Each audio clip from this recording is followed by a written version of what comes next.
broadcasting live. What do you think? Yeah. So I had somebody call it write me a question. I don't know where they were, but when I told them, the answer is a bit long to write you in an email. Why don't you come by? So they told me that they weren't in the country.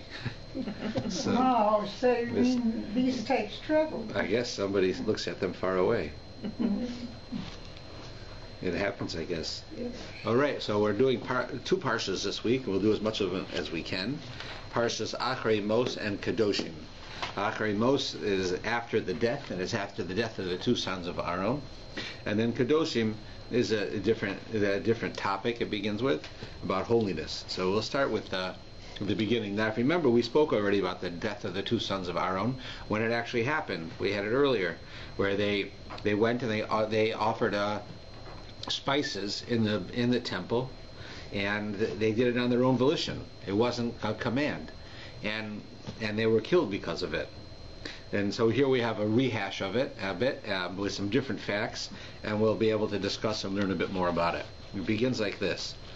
Vayadaber Hashem el Moshe, and Hashem says to Moshe, Acharei Mot b'nei Aaron, after the death of the two children of Aaron, Vayikra lifnei Hashem ve'amusu, who drew close to Hashem, and they died. They drew close is an expression that they went to do the service, right, the divine service, and they died. And we know already what happened. It goes on. But Yomer Hashem el Moshe, and Hashem tells Moshe, Daber el Aaron, go speak to Aaron your brother, Achicha, v'lo yavo v'chol eis el hakodesh mebeis meparoches, el pnei hakaporos, al asher ala aretz v'lo yamuz, ki ba'anan ara esek haporos. So I'll read it in English. It's a bit long, just to make it a little easier for everyone. So it says, Hashem speaks to Moshe, speak to Aaron your brother. He shall not come at all times to the sanctuary within the curtain, in front of the cover that is upon the ark, so that he should not die, for in a cloud will I appear upon the ark cover. With this shall Aaron come into the sanctuary, and then it describes what he's supposed to do. So first thing, the parsha begins by telling us about the death of the sons of Aaron. And the first question that comes up here is, you listen to the words. It says, Acharei Mot b'nei Aaron, after the death of the two children of Aaron. And then it says, Vayikra lifnei Hashem, who went close to God, that is, they went to do a part of the service, Vayamusu, and they died. So in this one statement, these two people died twice, right? It says, Acharei Mot, they've died. And then at the end it says, and then they died. Right? We already know from the beginning they died. Why do you tell us again at the end of the statement do they die?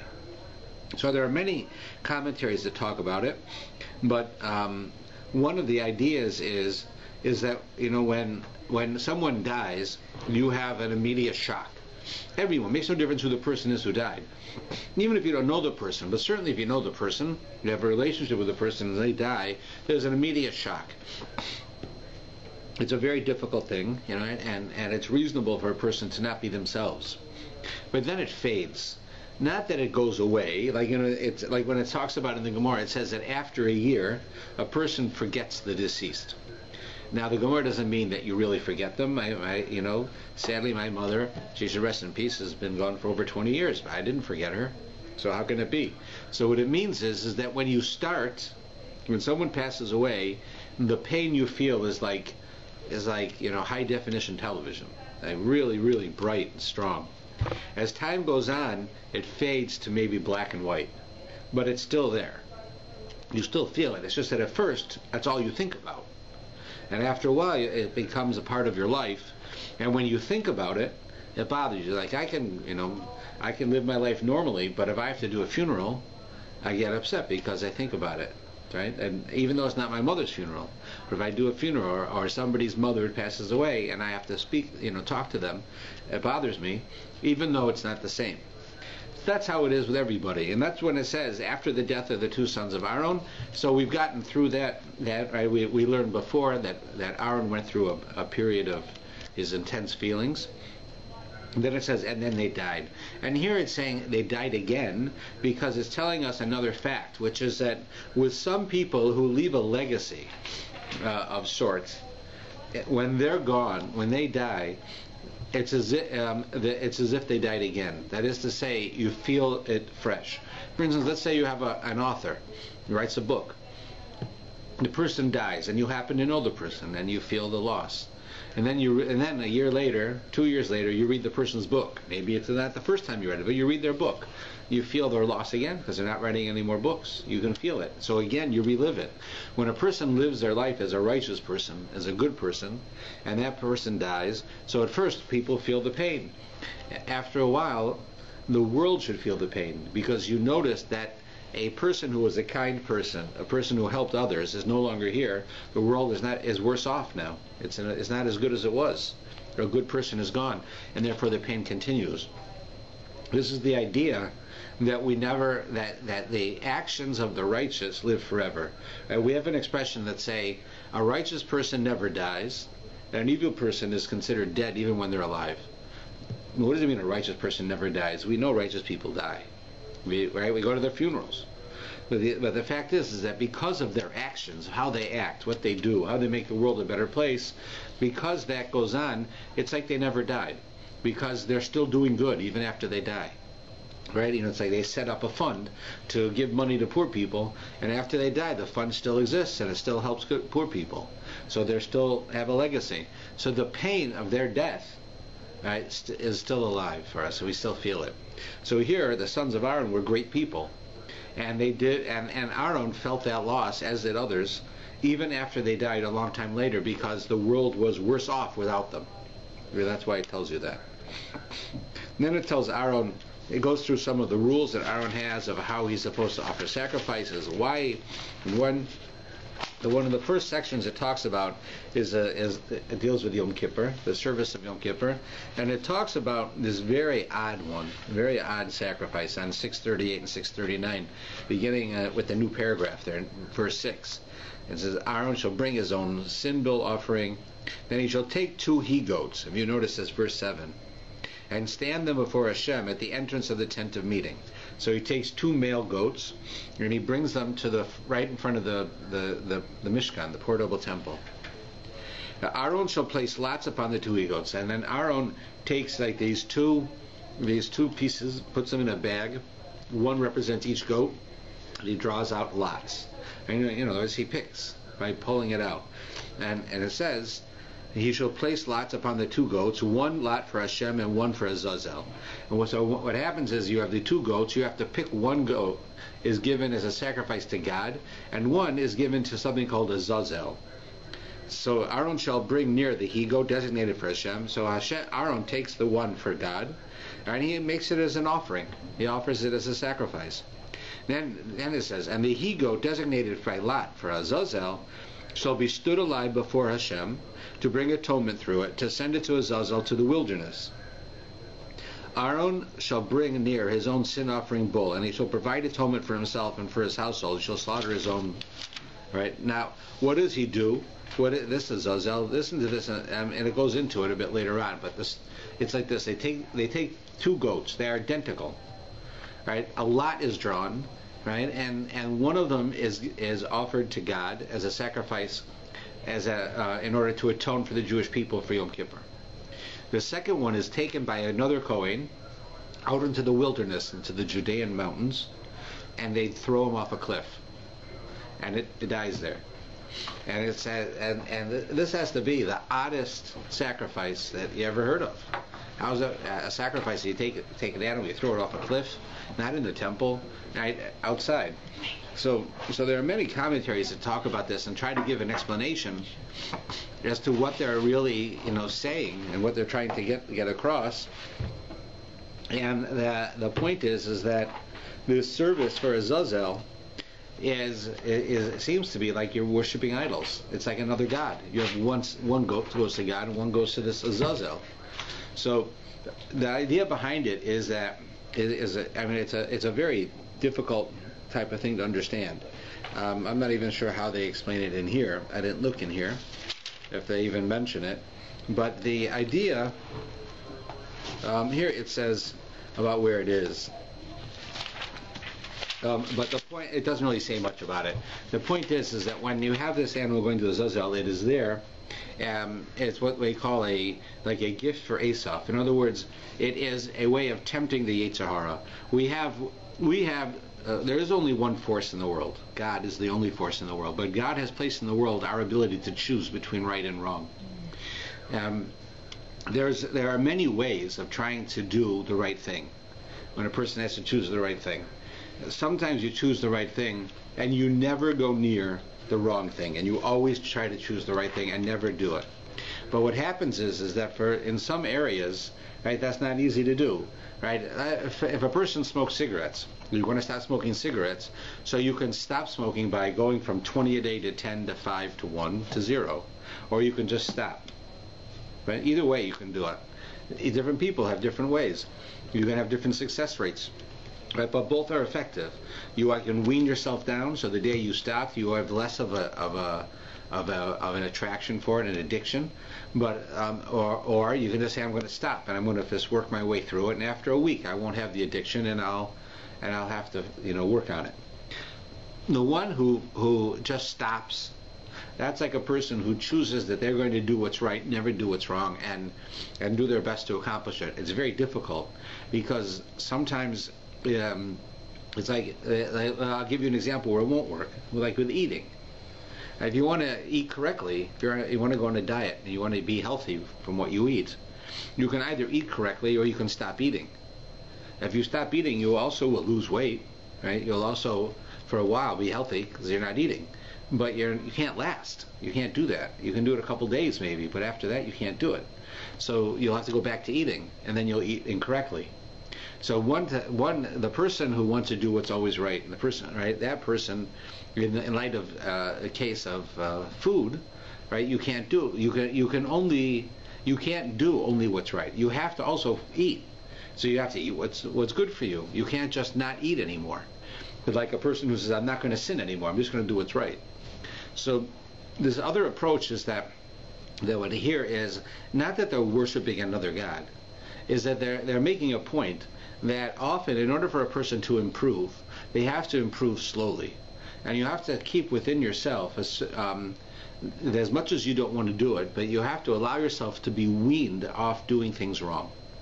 Right? Just like it is with an addiction. If you smoke cigarettes and you start with 20, then you go down to 15, then 10, then 5, then 1, right? There's a good chance you'll be successful. When it comes to dieting, you retrain yourself how to eat, so you eat normally, but you eat less, and you eat the right foods, not the wrong foods, and you are staying in discipline, you'll have a better chance of being successful. Same thing with doing mitzvahs. If a person changes their life and they suddenly realize, I want to be observant, I want to follow the Torah, you cannot wake up tomorrow morning and follow the Torah. It won't work. You'll try and you'll try and you'll try and you'll get sick, and then you'll throw it all away and you'll say, I don't want this. This is not for me. This is crazy. Because it's too hard to change overnight. Instead, you take baby steps. You change a little bit every day or every week. So over a period of time, you've accomplished a lot. But to do it all at once doesn't work, just like in the other examples. The idea of offering something to Azazel is reminding us that when you're going to do things that are right, when you want to live the right way, you have to wean yourself off doing what's wrong.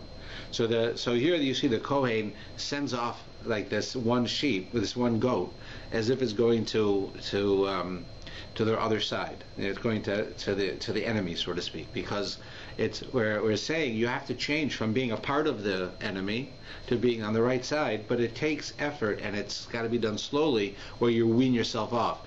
Before we were doing 100% wrong, then we started doing 90% wrong, and then 85% wrong, and we started getting to the point where then suddenly majority of things we do are correct, and then we work our ways down to do our best. It's that we're always doing what's right. This is symbolic of the idea of how one accomplishes that, by doing less and less and less of what's wrong, rather than just ignoring it and saying, I'm only going to have one goat, it's going to go right just to God, because that becomes very difficult for a person to do, and they might never accomplish it. We know in our own lives, I tell people all the time, you want to change, you want to become observant, you want to keep Shabbos, don't come to me, for instance, don't come to me and say, I'm not going to talk Lashon Hora anymore. This is not true. It doesn't work. You can't stop talking Lashon Hora just because you say so like that. What you have to do is you have to wean yourself off it. Yeah, this is how it's done. I'll give you an example, all right, since we have women. So the first thing you do is you're going to light Shabbos candles 18 minutes before Shabbos. So you go home and you say, from now on, I'm not going to talk Lashon Hara from the time I light Shabbos candles until the time my husband comes home from shul. That's about an hour and a half. Right? It's a big deal. An hour and a half a week. That's why I'm not going to talk Lashon Hara. That's like saying I'm not going to talk Lashon Hara when I'm sleeping. Right? Well, try it. You see, it's not so easy. It's if you have anybody else in the house other than yourself, it's in the house. When you do this, it's not so simple.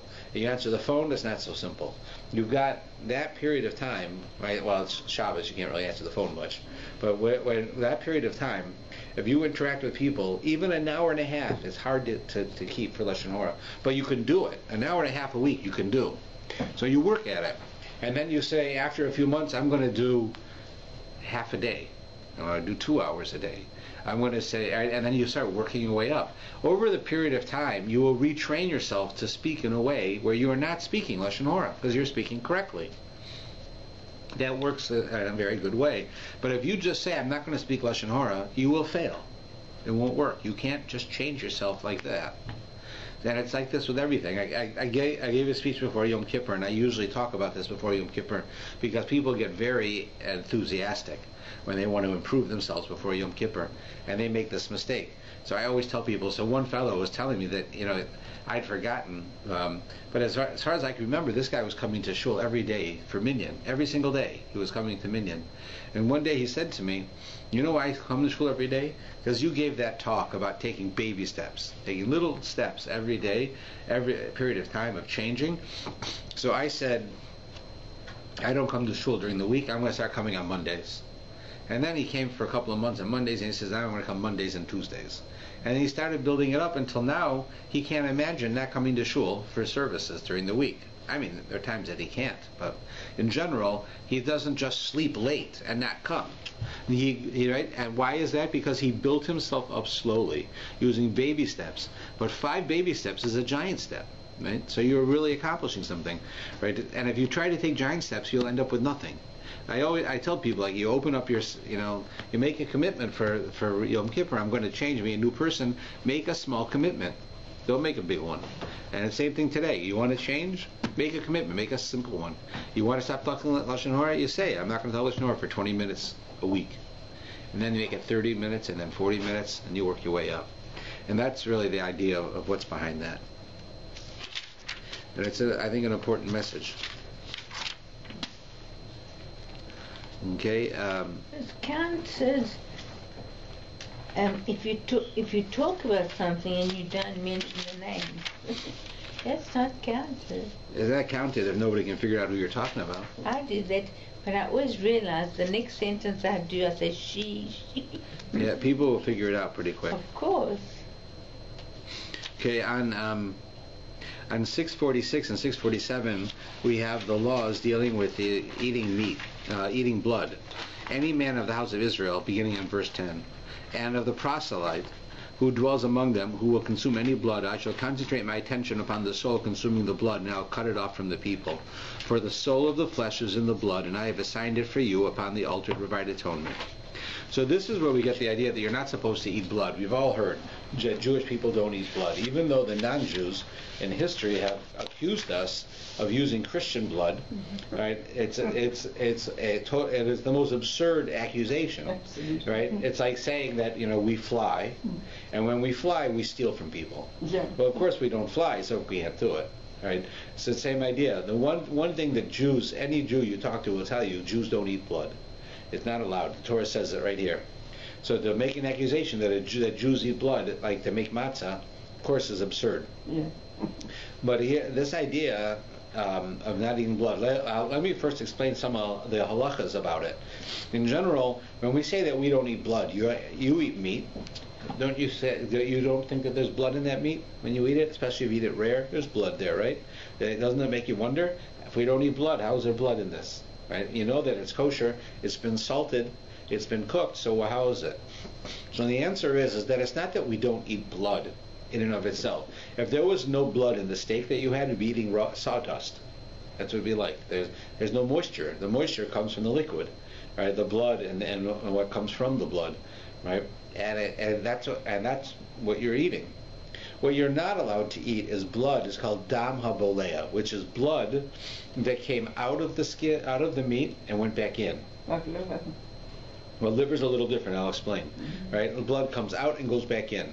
So if you have a piece of fresh meat and it's not salted or anything, it's just right, like really, you got a cow and you cut out and it was killed kosher, and then you take a piece of it and you bring it home and you haven't salted it, and you push on it and blood comes out. That blood that comes out, if it gets absorbed back in, that's forbidden to eat, which will happen if you don't salt it. If you salt it, it takes all the blood out. That's movable. There's always going to be some blood that's not movable that stays in there, and that's fine because it's not moving. But that's the blood that comes out. So that's why you could eat a steak that's rare. You can even eat it raw steak as long as it's been salted correctly. Now, liver is different. The Talmud says that liver is different than any other part of an animal, because it says that liver is made out of blood. The liver of a person, liver of any organism that we have, is made out of blood. That's what the Talmud says. And therefore, in order to eat liver, you have to somehow eat it differently. That's why you only eat liver, and it's always broiled. You notice that they broil liver, right? And you have to have a special pan and everything. It's very rare today that you find actual women in a family making liver. You just go to the store and buy it. But when I was a kid, my mother used to salt meat, and she also used to make liver. And she had a special pan that had like a rack, and then it had some inches, right? A drip tray, exactly. And she'd cook it by broiling it, and all of the blood would come out of it that would come out, and it would go into that tray, and then you could eat the liver. But you couldn't eat it without doing something like that. You can't just take liver and put it in the frying pan and cook it. Right? Even if it's a kosher liver, because by definition it has to be cooked in a very special way. That's why most people buy liver already cooked. When you go, like, as long as I can remember, if I had liver, I went to a restaurant and I got liver. If I wanted chopped liver, so you bought it. But it's not very often that people actually make it in their homes today, although you can. So and the Torah tells us why we don't eat blood. And it says, the blood is the soul, for the soul of the flesh is in the blood. Right? It's an odd thing. The soul has no physical, nothing physical, so how can it be in the blood? Certainly the blood is your life force. It keeps you alive. If you don't have blood, you're going to be dead. But if you don't have a heart and you have blood, you're going to be dead anyway. So there are many things like that. But what does it mean? So the blood, right, is considered to be a force within the body that sustains a human body and animal bodies, and that it says that if a person eats blood, right, it causes a person to become bloodthirsty. Right? And I know the words are similar, but it doesn't mean that. It means that a person who eats blood, it makes them savage. Right? That's why you have an idea. You ever notice that kosher animals are none of them eat meat? A kosher animal eats vegetables. Right? What's a kosher animal? A cow, a lamb, a goat. Right? You don't see these things normally eating meat. Right? A lion is not kosher. Right? Right? A bear is not kosher and they eat meat. The animals that we eat certain things because we believe that what you eat, in the rules of kosher, what you eat has an effect on you. There's a spiritual effect because it's kosher, but there's also another effect in that they used to have an expression in the 60s, you are what you eat. And some of it is actually true according to Judaism, according to the Torah, because if you eat a person who eats unkosher food a lot, that person, it says, has a greater tendency towards being vulgar and violent, because the meat that they eat is violent, right? It comes from, they eat a lion, you eat this type of animals. I don't mean eating a cow that wasn't killed kosher. That's also forbidden, but that's not going to fit this idea. Instead of a cow, you eat, a bear. Right? And people eat this stuff, right? And because it's not kosher, and therefore it'll have an effect on you, and so we stay away from it. So blood is the same kind of thing. There is some type of an effect that it has on us, so we eat blood. The Talmud seems to say that it makes a person more violent, more savage. We know with an animal that's certainly true, but it seems to be the case with humans as well. So we stay away from it, and that we only use blood for holy purposes when in the temple.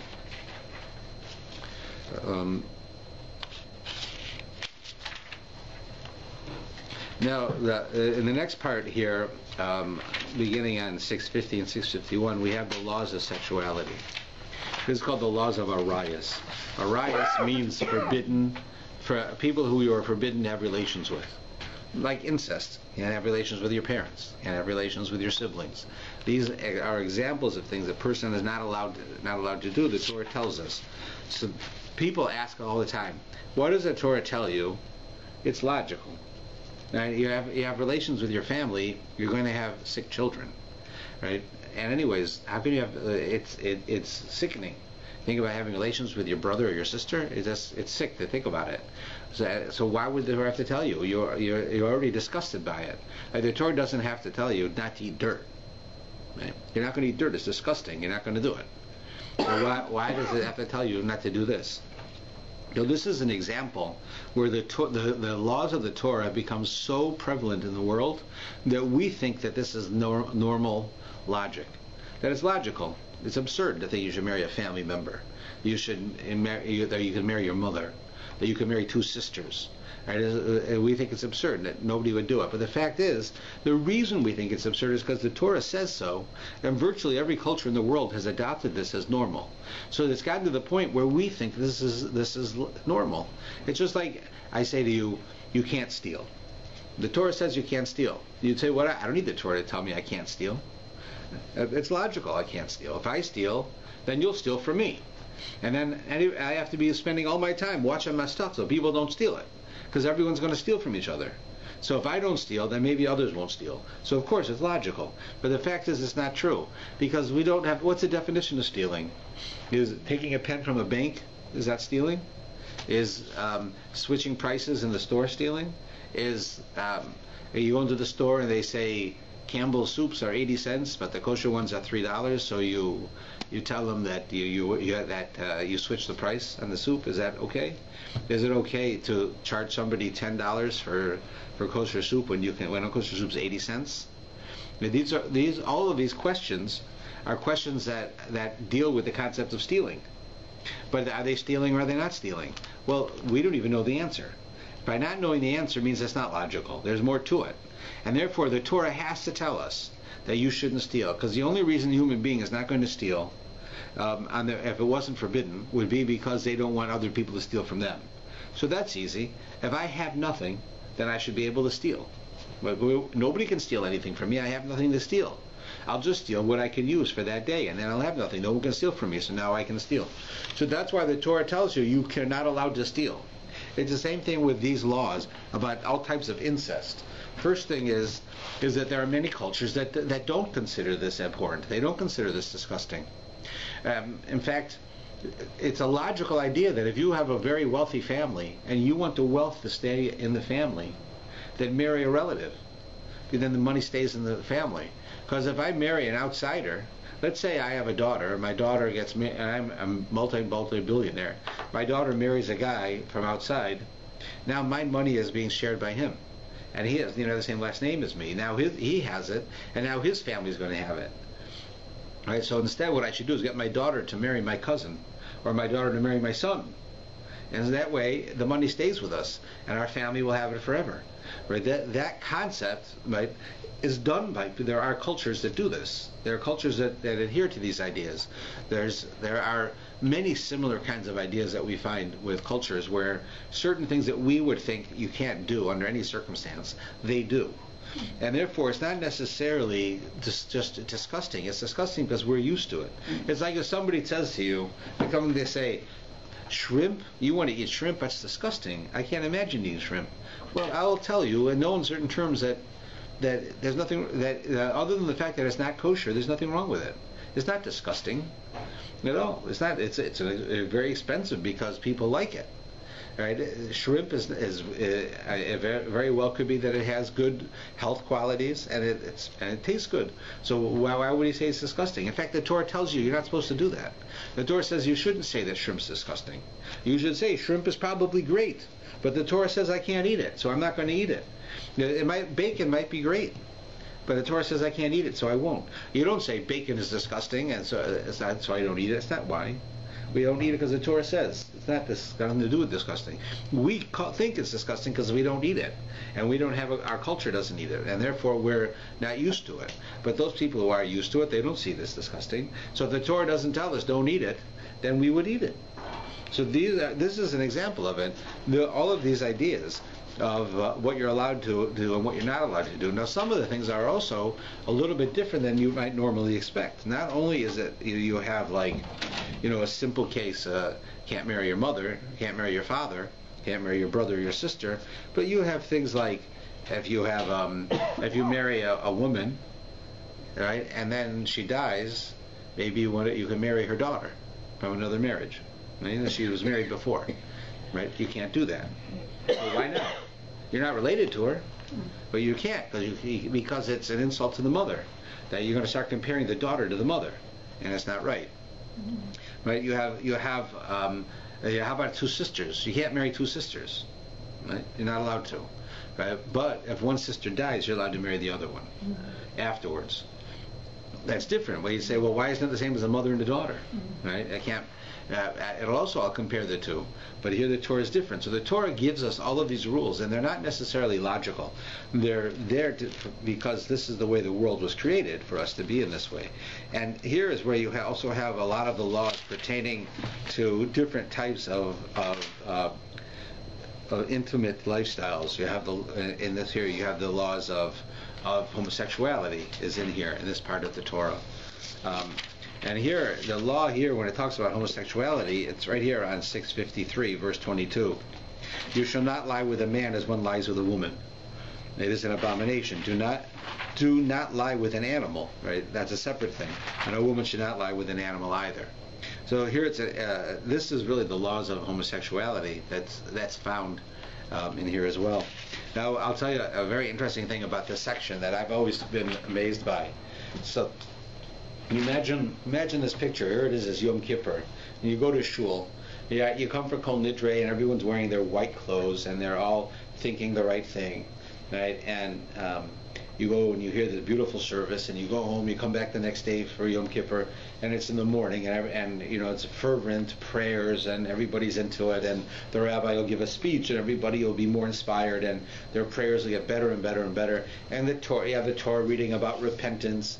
Right? Suddenly it comes time for Mincha, afternoon service on Yom Kippur. Yom Kippur is now 2-3 hours from finishing. You've been going at this for 18, 19 hours now. You're really intense. You haven't eaten. You're lightheaded. You're really getting into it. And they take out the Torah at Mincha and they read this section. They read about don't have relations with an animal. Don't have relations men with men. Don't have relations with your father or your mother. You say, you don't think the rabbis could find a better day to read that than Yom Kippur in the afternoon? And here we are. We've been fasting all this time. We're so religious. Why don't we read a section of the Torah that says be holy, right? And the importance of being holy. Why do you read a section that says don't sleep with your mother? Like, what's it got to do with it? It's such a downer. Here you're inspired and you're holy and you're sitting in the synagogue and you're praying and you're really, really feel real close to Hashem and you're repenting and you're not going to do these things wrong ever again. And then they take out the Torah and they're going to read something and you're going to be inspired by it, and it says don't have homosexual relations. Don't go to with an animal. Don't have relations with your mother or father or brother or sister. What are you? I'm an angel today. I haven't eaten. I'm praying. You have to tell me not to have relations. I'm not going to have relations with anybody. I'm praying, right? So of all of the times to read this section, it's on Yom Kippur afternoon. And why would that be? Why do we think that the Torah tells us of all of these laws of sexuality when the one time a year that we're not thinking about sexuality? Men think about it all the time, but they're not thinking about it then. So why is that? So the fact is that the spiritual feeling that we feel on Yom Kippur is not really real. It isn't really real. In other words, you feel it, But it comes because you haven't eaten, you've been praying, you have all this atmosphere around you. But the real idea of changing, of making oneself a better person and committing on Yom Kippur, is from the commitment for the future. If one gets fervently into it, it's good, but it's not real because you haven't made the commitment yet. You haven't done anything yet. All you've done is think. And when a person realizes that they've gone to great high levels. Here I am on Yom Kippur. I'm like an angel today. I'm wearing white. I'm praying a whole day. I'm not eating. I'm not drinking. I'm not thinking about anything else but prayer today. And then I'm on a real high level. But I have to never forget how low I can fall.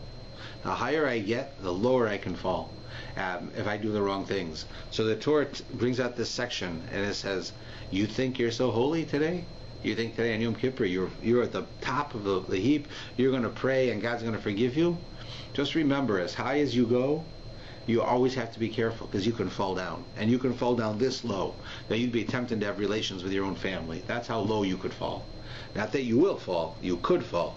So never trust yourself 100%. Always realize that you can slip. So it reminds us on the holiest day of the year that you have to be careful, because even though you think you'll never do this, here it is Yom Kippur, the fact is a day will come when you'll consider it. Don't do it. You realize how far you can fall. Question, Rabbi. Excuse me? Thank you.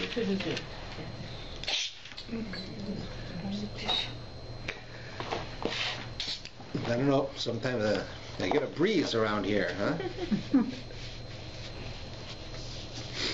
Like in Jewish family, it could be like somebody homosexual. How should we treat the topic of homosexuality is a topic of its own, but let me explain one point. A person who is a homosexual, for the most part, most of the people that we come across are born that way. They're, for whatever reason it is, it seems that they believe that they're homosexual. They can believe that they're homosexual because they believe that this is how they were born. They can believe it's genetic. I can't say. I don't know. I'm not a doctor. I'm not a scientist. Excuse me. But the real question is, how do you deal with them? Now, if a person comes into our shul and they don't keep kosher, do we ostracize such a person? Do we tell them you're not welcome here? Do we make fun of them? Do we tell them they can't be a part of our synagogue because they don't keep kosher? No, we don't. We have nothing. We bring them in. We treat them like part of the community. We care about them. We're there with them, and we're one with people who don't keep kosher. Right? We hope that they will keep kosher, but we certainly don't make fun of them. We don't throw them out. We don't tell them that they're no good. We don't insult them. And really, I see homosexuality is the same. The Torah says you can't do certain things. Right? It makes no difference if you're homosexual or heterosexual. You can't do these certain intimate acts. While that's more common for a homosexual to do it than a heterosexual, anybody should not do these things. And what if you do? So why are you different than a person who eats unkosher? Certainly, you don't give respect, right, to a person who eats unkosher because they eat unkosher. It's not something to respect them for. It's wrong. But they may not realize it. They may feel that they have no choice. They may feel many things. But you certainly don't ostracize them. You don't keep them out of the community. You don't treat them badly. And it's the same thing with a person who's a homosexual or they're gay. They're welcome into the community. They're a part of the community. They can be here. And I will tell you that any Orthodox shul I've been affiliated with in any way in my life has had members who are homosexuals. The difference is that they are not promoting it. I mean, I don't see how you could promote it really, because you either have an interest or you're not, but they're not promoting it. Just like a guy comes into our shul and he doesn't keep kosher, he's welcome in my shul. I treat him 100% the same. I'm kind to him. I help him if he needs money. I help him, and hopefully one day he'll keep kosher. I see this exactly the same. If a person comes in and they're gay and they want to live a Jewish lifestyle, so you welcome them and you do everything you can to make them want to keep a Jewish lifestyle. But if the person who comes in who doesn't keep kosher wants to start giving away coupons to McDonald's inside my shul, I will stop him, right? Because it's one thing that he doesn't keep kosher. It's another thing for him to make it to legitimize it, to say this is okay, this is what we're going to do, because the Torah says it's not okay. So it's the same thing with homosexuality. The fact is, if a person is gay, you have to respect them, you have to treat them normally, you have to treat them, you have to take care of them, you have to, if they need money, you have to give them money. Right? You have to help them like any other Jew. But you can't allow them to promote it. Right? Just like you can't promote not keeping kosher. You can't promote a person who doesn't keep Shabbos. You can't allow him to promote to other people in your shul that they shouldn't keep Shabbos. The laws, these are the laws here of what you're allowed to and not allowed to do, and you can't promote and go tell people to do things you shouldn't do. But there's no reason to think that they will. So if you have a person and they're here, there, and I will tell you, we have it in our shul now. We have it in every shul I've been in, and they, whatever they're doing, they want to live a good life. They want to be good people. They want to follow the Torah, and they do the best they can to do so. And that's really how I see it. But you can't promote it, just like any other thing that's wrong. Right? I don't go around saying, you can't come to my shul because you don't keep kosher, because I'm afraid that you're going to start telling people not to keep kosher. Right? That's not going to happen. It's the same thing. I'm not going to tell a person who's gay, you can't come to my shul, because I'm afraid that by your being here, people are going to want to become gay. I don't believe it. I don't believe it's true. I don't even know if it's possible, but I certainly don't believe it's true, and I think that to treat such people poorly, or to treat them without respect, or to discriminate against them is against the Torah. That's how I see it.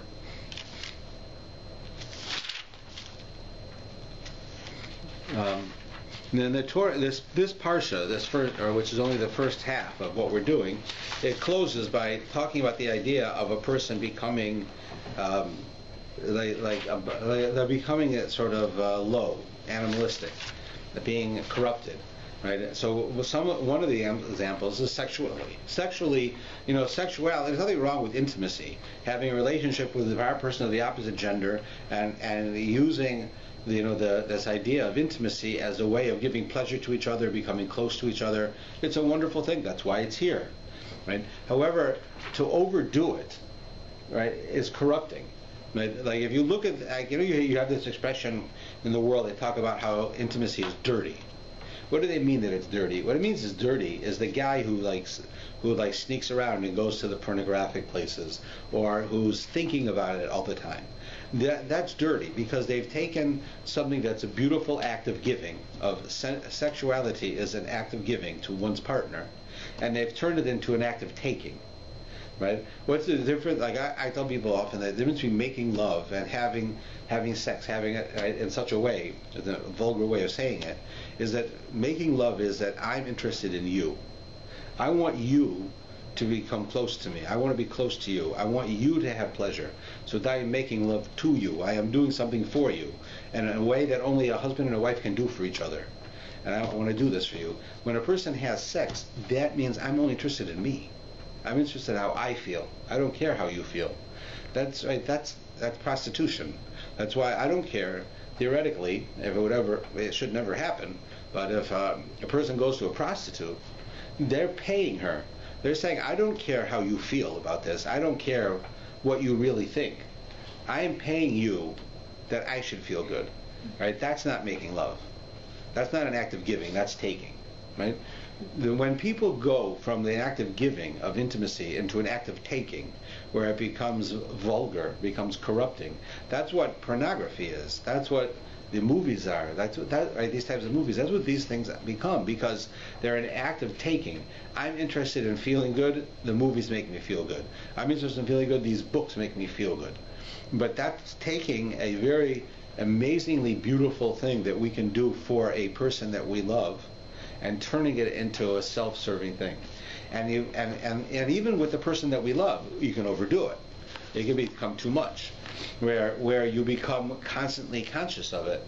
And they have such a thing as addictions. You can become addicted to this. But even if you don't become addicted, it's corrupting. If a person thinks about it all the time, then they become corrupted, because their mind only thinks about this.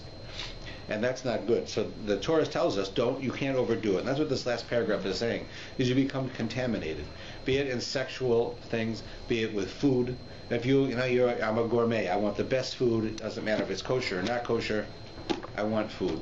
That's corrupting. Even if it's kosher, you can become corrupted. We learn in the parsha. We're going to start in a minute. The whole idea is the Torah gives you permission to eat kosher, right? Does the Torah tell you how many steaks to eat when you want to have a kosher steak? It doesn't tell you. You want one steak, have one. You want two, you have two. You want five, have five. According to what it seems in the laws of kosher, as long as it's kosher, you can eat it, right? But that's not always the case. Just like with sexuality, just like with everything else, there has to be a limit, because if it becomes your life, then you become corrupted. And corrupted people, that's disgusting people. I mean, people who really are only interested in their own pleasures. And if you turn the page now to Parshas Kedoshim says, Ve'daber Hashem Moshe, Daber al Kadas v'Yisrael v'Yamarta lehem Kedoshim tiyu ki kodeshani. You should be holy because I am holy. And the Ramban has one of the most famous statements on this, which is, if you read the Torah gives you permission to do many things. You can eat kosher. You can have relations with the appropriate person. You can do so many things that are sensually, physically pleasing. You can do them. And it doesn't give you a limit. It says you can eat kosher steak. You can eat 10 of them. You can eat steak all the time. It says you're married and you can have relations with your wife. You can have relations 5 times a day. But what happens is, if you eat all the time, if you have relations 5 times a day, you do these things to an extreme, you'll be a corrupted, disgusting person. You won't be a good person. So the Ramban says, it is possible to be a boor, right, a very unsophisticated, corrupted person with the Torah's permission, because the Torah doesn't limit until you get to this page. Now this page, you should be holy because I am holy. The word holy, we're explained by Rashi, quoting from the Gemara, means separate. That you are separating yourself from the rest of the world. You're separating yourself from certain things. You are living with discretion. You're living with discipline. That's what a Jew does. So yes, we have relations, but we have relations in a certain way with certain people at certain times, not at other times, not other people, not other ways. We use rules and discipline in order to take something and make sure it's holy. If you get involved in sexuality and you don't do it with these restrictions, it can take over your life, and it becomes an act of taking, and it becomes disgusting. Here, right, in the Jewish books, the laws of sexuality are referred to as the laws of holiness. Holiness, right, comes from using the physical world correctly. Sexuality is a part of the physical world. So the Ramban says that if you don't have this mitzvah, you could become obese, you could become corrupted from sexuality, you can become a horrible person and still not break the Torah. But this mitzvah comes to tell you, no, you have to do it with discretion, with limitations, moderation, with discipline. Then you will be a holy person. That's important. So the Ramban says that this mitzvah comes to tell you that you have to limit all of the other things that you do, not cut them out. Like, human beings cannot cut out, in general, cannot cut out sexuality. We're not made for that. To live our whole entire lives and never have relations, is frightening.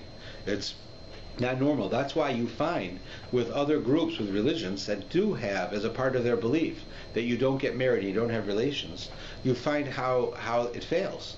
They end up getting corrupted in other ways and having relations in strange ways, rather than in a normal way of getting married and so forth, because they can't do that. So you find it because human beings have a desire for intimacy. It's inside of us. We have a drive for it. You can't kill that drive. You can direct it. You can use it. And that's what being holy is taking our drive for sexuality, for food, for other things, and using discipline and doing them correctly, so that we can be holy people, not people who become disgusting by involving ourselves with the physical world in every way to the great extent. So that's what he says here. You should be holy because I am holy. And as I said, Rashi defines holy as precious, separating. You separate yourself. Right? Something that's holy is different. Like, for instance, I know you find it amusing, but the Hebrew word, one of the Hebrew words for a prostitute is called a kadesha, from the word kadosh, which means holy. Right? She's not holy. That's not what it's saying. It means the word holy, though, the essence of the word holy means set aside. It's different. It's separate. A person who's holy is different than those people who aren't holy. Right? A person who's holy uses discipline in their life. They go beyond the letter of the law. They're holy people. They're special people. So that person is different than others, and they're separate from others. Like Kadesha, as a prostitute, is separated from the other women because she has no relationship with people. She has no relationship. She's just what would be a part of a relationship, and a very private thing that's done between husband and wife. For her, becomes a business. So she's set aside also. So they use the same word, but she's not set aside for good. She's set aside for bad. So the Kedoshim means that you are set aside. You're different. You restrain yourself. Right? That's the difference between us and, let's say, some of the Eastern religions. They say you can't do things. Right? Like the Christians also have a certain amount of this. You can't, like a priest doesn't get married, doesn't have relations. We say it's not possible. You have to be able to have relations, but you have to be disciplined about it. You can't have relations with anybody all the time. You have to have relations with a certain discipline. Because if you say you can't have relations, it won't work. It doesn't work. People have relations. And if you want to say that you can have freedom to do anything you want, it also doesn't work, because we become corrupted. The whole surge in the late 60s, early 70s for this free love was a total failure. There's no such thing. A woman can tell a man, "I believe in free love, and it makes no difference to me if we're getting married, not getting married. It doesn't work." She can say all she wants, but after they have relations, there's going to be a feeling of wanting an attachment, and it's not going to happen. Right? It's just how that we're hardwired this way. This is how we are. So this parsha begins with this idea of Kedoshim. You should be holy. You don't worship other gods. You don't involve yourselves in perverse types of sexuality. You stay holy. And then it starts going into the laws of sacrifices, which we've been talking about as it is. But just to conclude with that, the ending of this statement of being holy, right, is interesting, because right in the middle of it, it says, "Your mother and your father shall you revere, and my Sabbaths you should observe." So there's two questions asked. What does it got, honoring your parents has to do with being holy? And what does Shabbos have to do with honoring your parents? And he puts it together. So Shabbos and honoring your parents is easy. And this is an important thing. We have to honor our parents. Even if your parents did nothing for you, you have to honor them. Right? If your parents, right, gave birth to you and for whatever reason gave you up for adoption the day you were born, and 50 years later you meet your parents, you have to respect them. If there's no other reason other than they gave birth to you, that's sufficient reason. Hopefully they did more. But on the rare occasion where they don't. But you still have to respect them. Well, what does it mean to respect your parents? See, it's natural for children to take from their parents. Right? You notice as an adult how hard it is to take. When somebody gives you a gift, it's hard to take a gift, because we have dignity. We want to work for what we get. We want to deserve it. We don't want gifts. You know how you feel when you meet a man who's out of work. How he feels. He loses his self-respect. There's nothing wrong with him. He's the same person he was before, but he wants to give. He wants to support his family. He wants to work and have money and take care of his own. He doesn't want it for free. Right? Nobody does. A person with self-esteem wants to work for what they get. That's who they are. Right? They don't want something for free. But a child, they'll take it. Right? The same man who at 50 years old will do anything he can not to take for free. When he's a child, he takes everything for free. He doesn't think anything of it. Right? It changes as you get older. Right? But because when you're a child, how are you supposed to live if you don't take from your parents? Right? You have to take. You got to. But you don't even think about it. You just take. The idea is that the Torah is telling us that the idea of taking in and of itself is not good. Life is about giving. We are supposed to give. Just like God gives, God doesn't take from us. God gives. Everything. God has everything. God is not lacking anything. So He gives. He gives and gives and gives and gives. We have to also give and give. But if we become takers, that corrupts us. That destroys us. If you are a taker, if you are a giver with love, you are giving. If you are a taker with sex, it's the exact same thing. The same relationship. Then you're becoming corrupted. But it's the same act. When two people have relations and each of them are thinking about the other person's pleasure, they both receive pleasure, but they're giving, and that's love. After that happens, people feel good about themselves. But if you go with a person and you have relations and you're thinking about me, I want to feel good, that's not love. That you feel dirty afterwards. You feel you've done something wrong. That's inside of us, just like the idea of taking and giving. When a person takes intimacy, it corrupts you. When they give intimacy, it's a blessing, and it lifts you up like you become godlike. The same thing with everything in our lives, whether it's money, everything. If you're giving, it makes you feel good. If you're taking, it lowers your self-esteem. We all know people who come from families where the parents are very wealthy, and the children really don't have to work. They might work, they might not, but they don't have to. And if they don't work, and they just take money from their parents, or they work and they're not very good at it, and they just take money from their parents, all of these people have no self-esteem. You meet them, they feel worthless. And they're not worthless. They're good people. But they feel worthless because they're taking from their parents their whole life. Right? The idea of what this parsha of Kedoshim, this next parsha tells us, is that you have to be a giver. And if you give, you'll feel good about yourself. If you give, you will become holy. If you take, you will feel disgusted about yourself. So one should always give. And even when you take, you should be giving. Right? You do this all the time. You just don't see it in the same way. Your child comes home from school, right? And it's Mother's Day. Right? It's Mother's Day on Sunday. It's Friday. The kid comes home from school. He's got a wrap package, right? The wrapping's crooked and torn and messed up, right? So you wait Sunday morning. They come into your room. It's Mother's Day. They want to give you a present. They give you this thing with the wrapping paper all screwed up, all messed up wrapping paper, and you open it up and it's an ashtray. You don't smoke. Nobody smokes, right? It's an ashtray and it's crooked, right? But you want to tell me it's not your favorite gift? It is, and you'll keep it the rest of your life. When you're 80 years old and your kid's 70 years old, you'll show them the ashtray they gave you, and you'll laugh about the fact that you didn't smoke and that it's crooked and that the wrap and you know what? You might not even open it. You might just keep it wrapped for the rest of your life because the kid did it for you. You know why? Because the child gave something to you. Right? They didn't give you anything. They didn't give you anything. You're giving it to them. What do you do when you get that ashtray? You make such a big deal out of it. It's a crummy ashtray. You don't smoke. What are you going to do with it? If I gave you the ashtray, you'd yell at me. Right? But your kid does. You say, oh, this is beautiful. You're such a nice, and you thought of me. They do this for me. It's so nice of you. What are you doing? You're giving.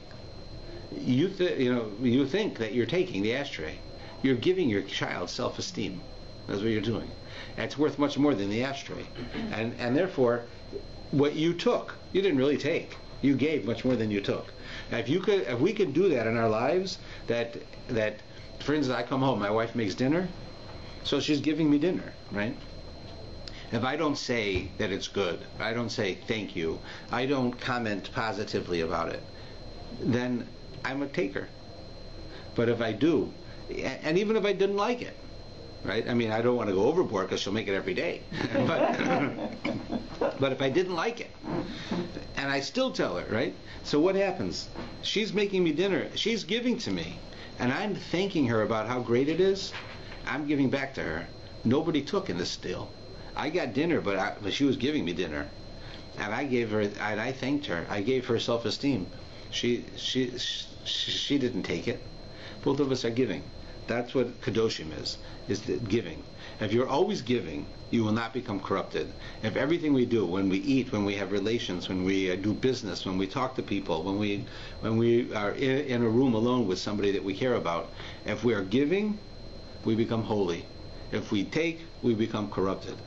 And it's the same thing. It's all in your head, how you think about it. That makes all the difference.